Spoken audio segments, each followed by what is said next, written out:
They call it counterterrorism. We call it cleansing the roots. Because in the Sahel, we are not here to manage the fire, we're here to uproot the spark. Every ambush they planned has become a map of their miscalculations. Every road they watched has turned into a tunnel of no return. And it's not just bullets. It's patience. It's learning the terrain like a lover. It's knowing the wind, the shadow, the whisper of footsteps. The Malian army doesn't race to plant a flag. They wait, and erase. Sikasso. Cumbri. These aren't just victories. They're signatures of a strategy the West can't copy. Because you can't download what grows from the land itself. This is warfare rooted in belonging. And every fallen invader reminds us, if you don't know this soil, you don't deserve to walk it. If that belief resonates with you, stand with us. Like, comment, and subscribe. Because this is how we reclaim the story and the soil. On October 9, 2025, hundreds of armed insurgents assaulted the Cumbri position in northern Burkina Faso. Days earlier, a jihadist convoy attempted an ambush near Sikasso, Mali, but none escaped. You won't find these headlines in your evening news. The media talks of instability, but says nothing of the roots being cut. The Sahel is not simply reacting. It's reversing. This isn't a cleanup, it's a calculated purge. And if you want to understand why Mali doesn't chase territory but chokes it first, you have to step into the dust. And watch what happens when the hunted start laying the traps. Because Sikasso was more than a failed ambush. It was the opening scene of something irreversible. They call it counterterrorism. We call it cleansing the roots. The convoy moved fast, light vehicles, packed with men, weapons, and overconfidence. They weren't ghosts. They wanted to be seen. They believed they had the upper hand. Their intelligence said a Malian patrol was coming through Sikasso that day. What they didn't know, what they could never have imagined, was that Mali had eyes in the sky. And Mali wasn't planning to survive the ambush. Mali was planning to end it. 272 kilometers from Bamako, Sikasso sits in the crossroads between movement and meaning. Whoever holds that terrain controls a major artery of southern Mali. But this wasn't about control. It was about finality. It was about sending a message.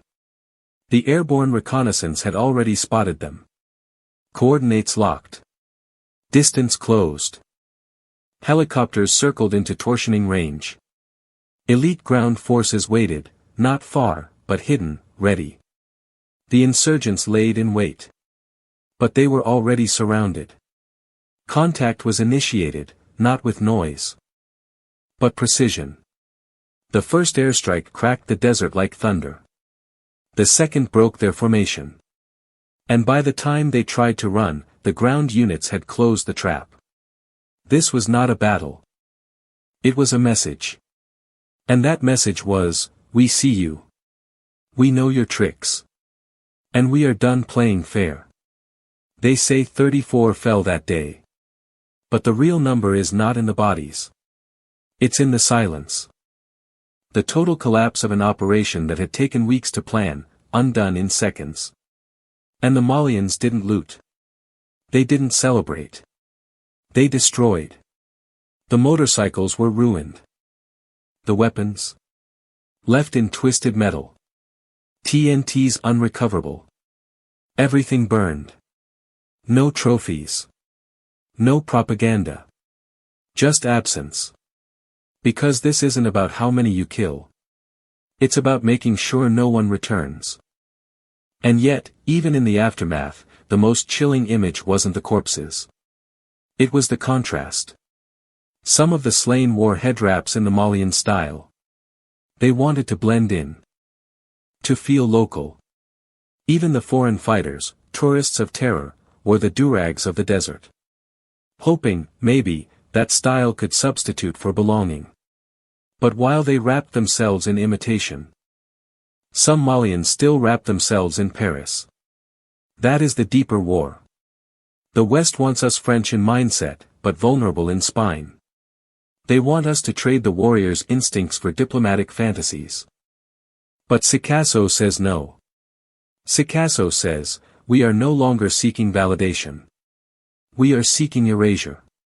Because this was not a victory for Mali alone. It was a vindication of the African method of combat. And if you're watching this now, if something inside you stirs, ask yourself. Have you ever seen war fought this precisely? This patiently? This unforgivingly? This is not a battle for headlines. This is a fight for definition. If you believe the African way deserves to be heard, drop your thoughts in the comments. Like this video if you believe victory doesn't need a flag to be real. Let's talk about timing. Western operations would have responded late, panicked, dropped a bomb, and gone home. The Malian response? Clinical. Airborne vectors and paratroopers moved like muscle memory. The entire engagement, from first contact to final neutralization, lasted minutes. And no one escaped. Even those who ran on foot were intercepted by ground forces. The perimeter was sealed before the operation began. It was surgical. But it was not cold. It came from knowledge, of the terrain, of the enemy, of the moment. The insurgents underestimated the Malians, not because of ignorance. But arrogance. They assumed they'd be fighting the Mali of 10 years ago. The Mali of foreign dependence. The Mali of coordination delays and logistical excuses. But what they met was a different Mali, one that listens to the wind and reads the sand. One that doesn't ask for backup. One that is the backup. This is what happens when African nations stop waiting for blue helmets or green dollars, and start building their own doctrine. Because the doctrine is simple, you don't win by chasing shadows. You win by choking the root. And every root in Sikasso was pulled, scorched, and buried. Let's pause for a second. Why does this matter? Because the enemy is not just a man with a gun. It's a system that believes Africans cannot secure themselves without supervision. It's a belief, drilled into us, that self-defense must always be filtered through Western frameworks. That a war isn't real unless a white general says so. But Sikasso spits in that narrative's face. It says, we no longer fight to survive. We fight to redefine. And that redefinition isn't theoretical. It's operational. Ask the mothers who now sleep easier. Ask the traders on the road that was once a death path. Ask the soldiers whose hands no longer tremble, because they know the enemy now trembles first. This is how you win a war without making a sound. This is how you dismantle an insurgency without crossing a single border. This is the African art of war. We don't drop bombs and flee. We strike once. And never need to again. Cumbri was supposed to fall. That's what the insurgents thought, because they had numbers. Because they had momentum. Because they had just crossed into a position with a few dozen defenders and little visibility. But war, real war, doesn't belong to numbers. It belongs to preparation. October 9, 2025. The sky above Cumbri was heavy with silence. On the ground, dust moved in directions it shouldn't. It meant something was coming. And the Malian defenders knew. This wasn't their first night waiting for ghosts. They dug their trench not for comfort, but for consequence. A wide, earthen scar around their base, not beautiful, but brutal. Effective. The enemy came in waves, hundreds of them, charging with motorcycles, shouting, firing wildly. But they couldn't encircle the camp. The trench stopped them cold. They pushed forward anyway. But there was only one entry, a narrow road, funneled by walls of sandbags. No open flanks. No chance to fan out. Just a corridor of death. They tried anyway. And that's when the sky struck. Aerial assets, already on alert, swept in fast, striking the forward wave before they could scatter. In seconds, command lines collapsed. Coordination disintegrated. Screaming turned into static. And the ground troops? They didn't move. They didn't chase. They waited. Because Cumbria wasn't a base. It was a trap. Not a trap made of metal. A trap made of will. The survivors, stunned, disoriented, stumbled through the maze of fortifications. And the defenders rose, one by one, like roots reclaiming their land. It was over before it began. And when the sun rose, Cumbria still stood. More than that, it had never knelt. Let's be clear. The world loves heroic last stands, where the brave fall gloriously. Outnumbered and outgunned. That's the script the West writes. But Africa is tired of falling gloriously. Africa now rises strategically. Because what happened in Cumbria wasn't fate. It was fortitude. It was planning. It was a different kind of bravery, the kind that says, we will not run. We will not beg for air cover. We will build our trench, brick by thought. Sandbag by memory, and when they come, we will still be here. This is what makes the Sahel strategy dangerous to its enemies, not the weapons, but the will. Let's talk about trenches. To the outsider, it looks primitive. Outdated. An insult to satellite warfare. But in the Sahel, the trench is sacred. It's not a hole. It's a boundary. Between what we protect, and what we will never let through. And when that trench held, it broke more than a charge. It broke illusions. That Africans can't defend themselves. That militias with foreign backing can bulldoze local knowledge. That imported ideology will always overpower inherited instinct. Cumbria shattered all that. And the real victory wasn't the enemy's defeat. It was the recovery. After the battle, the defenders swept the field, not for blood, but for proof. Logistical resources. Weapons. Ammunition. Plans. Everything the enemy thought would win them the fight, now catalogued as evidence of their delusion. Because Cumbria didn't just survive. It stole the enemy's confidence. And in war, that's the most lethal theft of all. But here's what they won't tell you. The men who dug the trench didn't do it out of glory. They did it because they were tired of funerals. Because they'd seen what happens when a base falls. They'd buried brothers. Watched villages burn. Heard mothers scream. And so they dug. Not for Mali. Not even for strategy. But for memory. Each shovel of earth a refusal. Each sandbag a name they vowed not to forget. That is what makes Cumbria sacred. And yet, the world shrugs. No headlines. No medals. No UN resolutions. Just silence. But sometimes, silence means the threat is gone. And sometimes, silence is all the victory you need. In the West, war is a performance. Bombs drop. Flags rise. Cameras roll. And then, withdrawal. The goal is not peace. It's optics. But in the Sahel, war is not something to be filmed. It is something to be finished. And the way we finish it is different. We don't chase headlines. We don't draw new borders. We strangle the threat, until it can no longer breathe. This is not the kind of strategy they teach at Western military academies. Because this is not about maneuver. This is about memory. The Sahelian Alliance, Mali, Burkina Faso, Niger, fights with a philosophy forged from survival. Not textbooks. Not NATO doctrine. Their objective is not to hold a position for 24 hours. It's to make sure that position never needs defending again. That's why they don't take ground.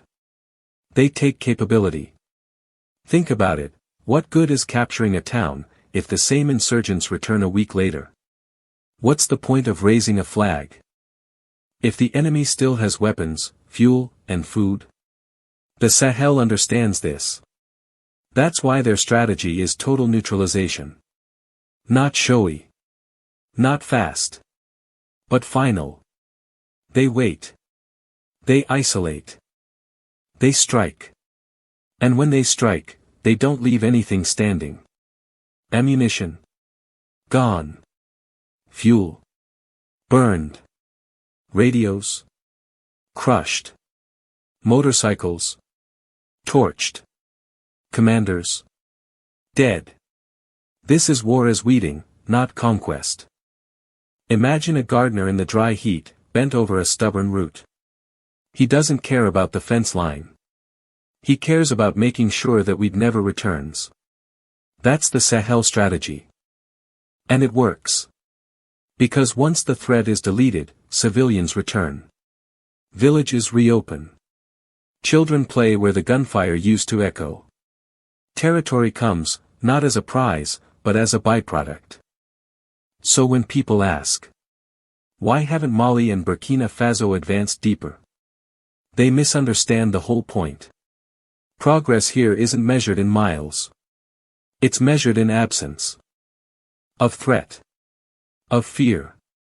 Of noise. Let me say it plainly, the absence of insurgency is more powerful than any parade. And here's what the enemy never expected. That Africans would develop a strategy they couldn't outmaneuver. Western militaries pride themselves on mobility, shock, technology. But the Sahel method isn't impressed by drones or satellites. It's built on something they can't replicate. Local knowledge, ancestral instinct, and the patience to finish what was started. Some nights, Mali strikes first. Other times, it waits. Sometimes, it lets the enemy attack, just to trap them better. This is not randomness. This is rhythm. A rhythm the foreign mercenaries cannot follow, because it's not in their blood. They're used to speed. But here, speed gets you killed. That's why most foreign fighters don't even get a second chance. They arrive. They attack. They disappear. The contact is immediate. The consequence is unforgiving. And the real message? If you come to this soil, be ready to stay in it. Let's go deeper. There's a reason they call this war existential. It's not about politics. It's about erasure. Not of the enemy's name, but of his ability to exist as a threat. This is why you don't hear about Mali celebrating flag-raising ceremonies. They celebrate recovered villages. They celebrate silence. And you know what? That silence is louder than any military parade. Because it means the people don't have to run anymore. So ask yourself, why isn't the world celebrating this?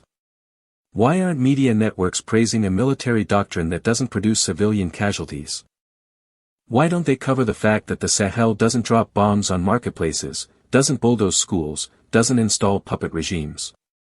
Why? Because it doesn't fit the narrative. It doesn't sell.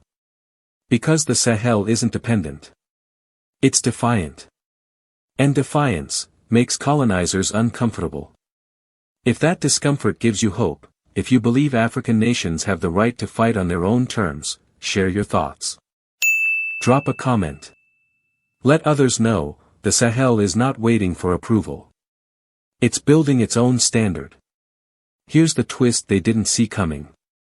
You don't need to win everything. You just need to make sure the enemy loses forever. That's what the Sahel is doing. And the proof? Look around. Recruits from abroad are dwindling. Morale in extremist ranks is breaking. Convoys are fewer. Communications are sloppier. The enemy is decaying, not from force, but from futility. Because when every ambush fails, when every escape route closes, when every surge ends in silence, what do you fight for? Nothing. That's how you win a war, not with flags, but with erosion. And that's what makes the Sahel strategy so revolutionary.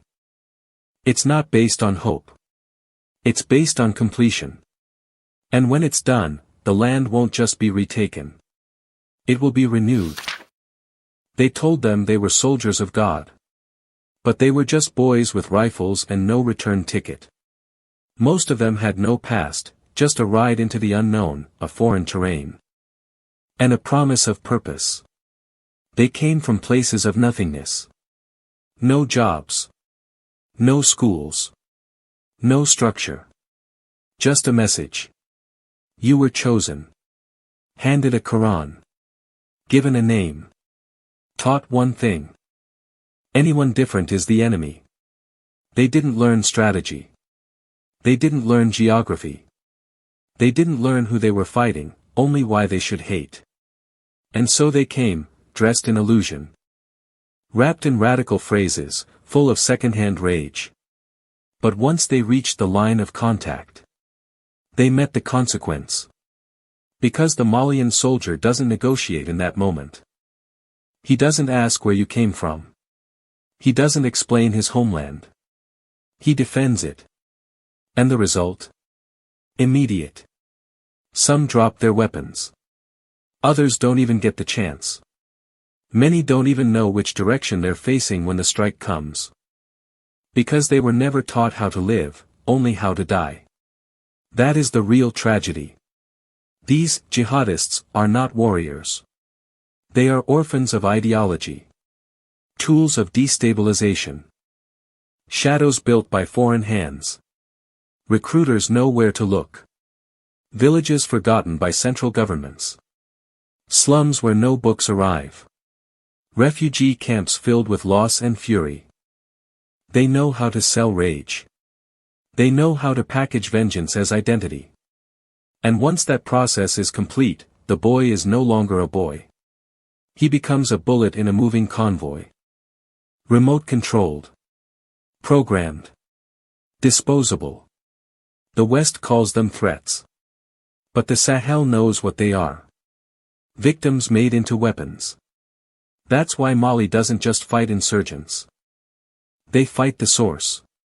Not the child with the gun, but the system that placed it in his hand. Not the scream of jihad, but the whisper that told him his life was worthless unless offered to destruction.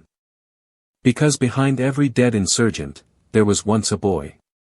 And behind every boy, a silence that made him vulnerable. So the war is not just against terrorism. It is against the vacuum where terror is planted. And that's why the Sahel strategy matters. It doesn't just neutralize the threat. It reveals it. It forces us to ask. Who is funding the fuel? Who is supplying the arms? Who benefits from eternal instability in Africa? Because it's not about belief. It's about business. It's about geopolitics wrapped in scripture. And the bodies? They are collateral, in a war they never chose. So yes, the Sahel fights hard. But it also fights deep. It's not just cleaning battlefields. It's reclaiming sons.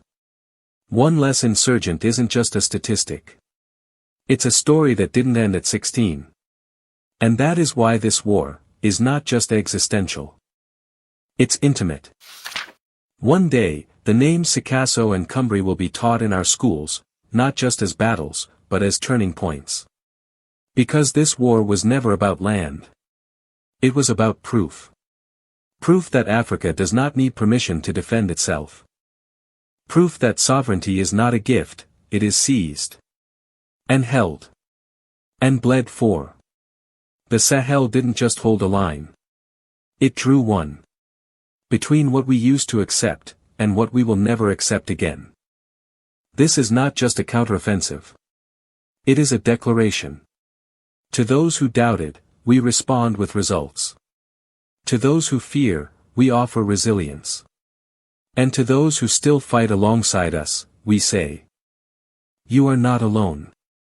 If this story moved something inside you, then don't let it end here. Like. Comment. Subscribe. Share this voice. Because we are not just retelling a war. We are building a memory. A movement. A continent that will never be quiet again. Now it's our turn. Let's keep this fire burning.